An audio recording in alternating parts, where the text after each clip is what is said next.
नमस्कार. गुरुवार 19 मार्च 2026 हा पाडव्याचा म्हणजे मराठी नववर्षाचा दिवस आहे. दरवर्षी या नव्या वर्षाच्या सुरुवातीला मराठी लोक अनेक नवनव्या प्रकारचे संकल्प करतात. गेल्या काही वर्षांमध्ये हा मराठी नववर्षाचा दिवस झाकोळून गेलेला दिसतो. हिंदुस्थानच्या वर्चस्ववादी राजकारणामुळे मराठी नववर्षाची स्वतःची स्वतंत्र ताकद, स्वतःची स्वतंत्र ओळख नष्ट होते आहे असं आम्हाला दिसतं.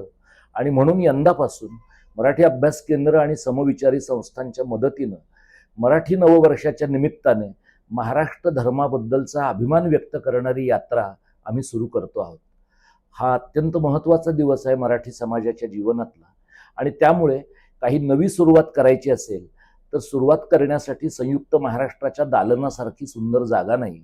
आणि या यात्रेचा समारोप करण्यासाठी ज्या शहराने महाराष्ट्राला कामगार चळवळ दिली, देशाला कामगार चळवळ दिली आणि सबंध देशामध्ये हे शहर या राज्याला मिळवून देण्यासाठीचा एक मोठा संघर्ष घडवून आणला, त्या कामगार मैदानामध्ये या यात्रेची सांगता होईल.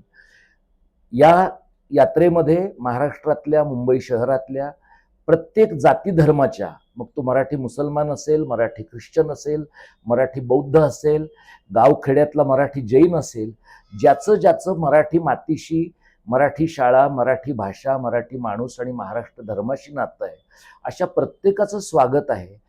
आपण गेल्या 5-25 वर्षामध्ये हिंदुत्वाच्या पाशवी राजकारणामध्ये महाराष्ट्र धर्म विसरून गेलो आहोत. या महाराष्ट्र धर्माची आणि मराठियांचं गोमट करण्याच्या शिवछत्रपतींच्या वृत्तीची पुन्हा एकदा आठवण करण्यासाठी पाडव्याच्या दिवशी संयुक्त महाराष्ट्राच्या दालनाजवळ नक्की भेटूया, मोठ्या संख्येने भेटूया आणि मराठी नववर्ष दिनाची ही अभिमान यात्रा यशस्वी करूया. इतर सगळे तपशील यथावकाश आपल्या सगळ्यांच्यापर्यंत पोचवूच. तोपर्यंत आपण संपर्कात राहूया. धन्यवाद. जय मराठी, जय महाराष्ट्र.